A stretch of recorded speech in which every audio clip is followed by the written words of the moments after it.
സുഹൃത്തുക്കളെ, 2024 ലോക്സഭാ തെരഞ്ഞെടുപ്പിൽ രാജീവ് ചന്ദ്രശേഖരൻ തിരുവനന്തപുരം ലോക്സഭാ മണ്ഡലത്തിൽ മത്സരിച്ച് 16,000 വോട്ടുകൾക്കാണ് ഡോക്ടർ ശശി തരൂരിനോട് പരാജയപ്പെട്ടത്. ശശി തരൂർ തോൽക്കും എന്ന് BJPയിലെ ഒട്ടുമിക്ക നേതാക്കളും വിചാരിച്ചിരുന്നു. അത് ഒ രാജഗോപാൽ മത്സരിച്ചപ്പോഴും അങ്ങനെയായിരുന്നു. പക്ഷേ ശശി തരൂരിനെതിരെ ഇത്തവണ വ്യക്തിപരമായി കടന്നാക്രമണം നടത്തിക്കൊണ്ടാണ് രാജീവ് ചന്ദ്രശേഖരൻ കേരളത്തിൽ സജീവമാകാൻ ശ്രമിച്ചത്. തലസ്ഥാന നഗരി പിടിച്ചെടുക്കണമെന്നുള്ളത് ഒരു വലിയ മിഷനായിരുന്നു. പക്ഷേ രാജീവ് ചന്ദ്രശേഖരൻ ആ തോൽവിക്ക് ശേഷം ഞാനിതാ കേരളത്തിൽ ഇനി BJP പ്രവർത്തനവുമായിട്ട് വരില്ല എന്ന് ഉറപ്പിച്ചിട്ടാണ് അദ്ദേഹം സംസ്ഥാന അധ്യക്ഷനായിരിക്കുന്നത്. അദ്ദേഹം നൽകുന്നൊരു മെസ്സേജ് വളരെ ക്ലിയറാണ്. നിലമ്പൂരിൽ നിയമസഭാ തെരഞ്ഞെടുപ്പിൽ മത്സരിക്കാനില്ല എന്നുള്ളൊരു മെസ്സേജ് കൊടുക്കുകയാണെങ്കിൽ അതിനുശേഷം നടക്കുന്ന തദ്ദേശ സ്വയംഭരണ തെരഞ്ഞെടുപ്പിൽ BJPക്ക് അടി കിട്ടും എന്നുള്ളതിന് ഒരു സംശയമില്ല. അത് വളരെ ക്ലിയറായി പറയാൻ കാരണം, തദ്ദേശ സ്വയംഭരണ തെരഞ്ഞെടുപ്പാണല്ലോ BJP ലക്ഷ്യം വയ്ക്കുന്നത്. BJP 2 കോർപ്പറേഷനുകൾ ഓങ്ങി വെച്ചിരിക്കുകയാണ്. ഒന്ന് തിരുവനന്തപുരം, മറ്റൊന്ന് തൃശ്ശൂർ. എന്താണ് കാര്യം? ഈ 2 കോർപ്പറേഷനിൽ BJPക്കാണ് ലീഡ്. ലോക്സഭയുടെ കാര്യം നോക്കുമ്പോൾ 2 കോർപ്പറേഷനിലെ വാർഡുകൾ, തിരുവനന്തപുരം കോർപ്പറേഷനിൽ 100 വാർഡാണ്, തൃശ്ശൂരിലാണെങ്കിൽ അവിടുത്തെ വാർഡ് നില അനുസരിച്ചുള്ള കാര്യത്തിൽ BJPക്ക് 1ാം സ്ഥാനമാണ്. കാരണം സുരേഷ് ഗോപിക്ക് കോർപ്പറേഷൻ മേഖല വരുന്ന സ്ഥലത്ത് വലിയ രീതിയിലുള്ള ഒരു മുൻതൂക്കം കിട്ടിയിട്ടുണ്ട്. നമുക്കറിയാം, തൃശ്ശൂർ നിയോജക മണ്ഡലം ഉൾപ്പെടുന്നതാണ് തൃശ്ശൂർ കോർപ്പറേഷൻ പരിധി എന്ന് പറയുന്നത്. അവിടെ സുരേഷ് ഗോപിക്ക് വ്യക്തമായൊരു ലീഡുണ്ട്.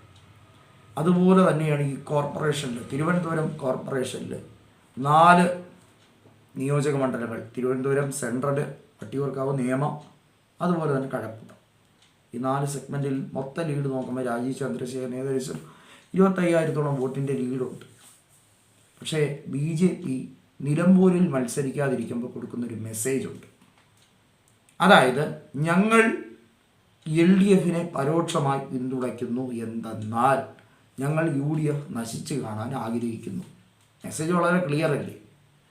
ഞങ്ങൾ UDF നശിച്ചു കാണാൻ പൂർണ്ണമായി ആഗ്രഹിക്കുന്നു എന്നൊരു ട്രെൻഡാണ് അവിടെ കൊടുക്കുന്നത്. അപ്പോൾ ശരിക്കും ഇതിൻ്റെ തിരിച്ചടി കിട്ടാൻ പോകുന്നത് BJPക്ക് അസംബ്ലിയിലും അതുപോലെ ലോക്കൽ ബോഡി ഇലക്ഷനിലുമായിരിക്കും. സംശയമല്ലോ. കാരണം എന്താണ്?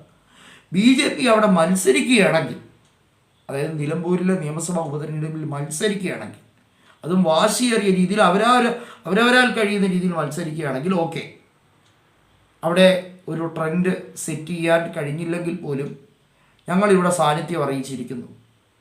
പക്ഷെ ഇതങ്ങനെയല്ല.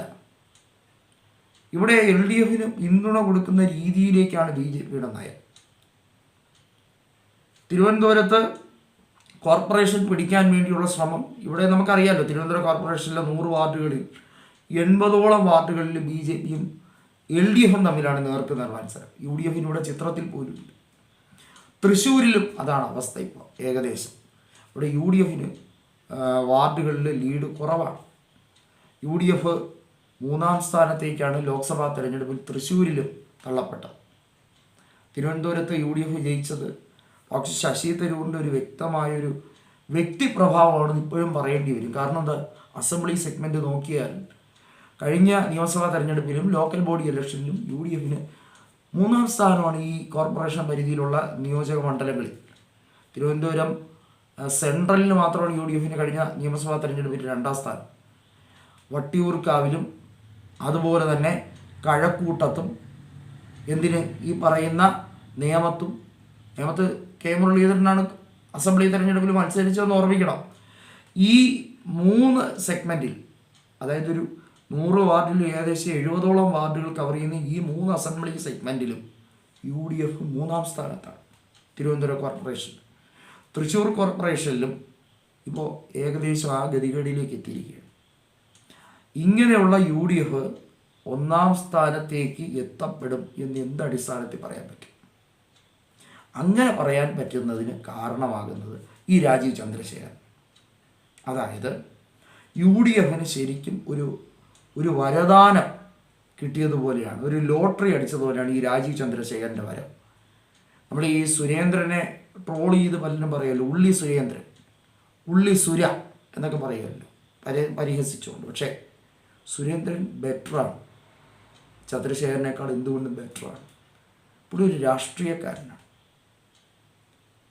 കെ സുരേന്ദ്രൻ ബി ജെ പിക്കായി കൊടുത്ത ഹൈപ്പ് പോലും രാജീവ് ചന്ദ്രശേഖരന് ബി ജെ പിക്ക് വേണ്ടി കേരളത്തിൽ ഉണ്ടാക്കാൻ പറ്റില്ല എന്ന് ഉറപ്പാണ്.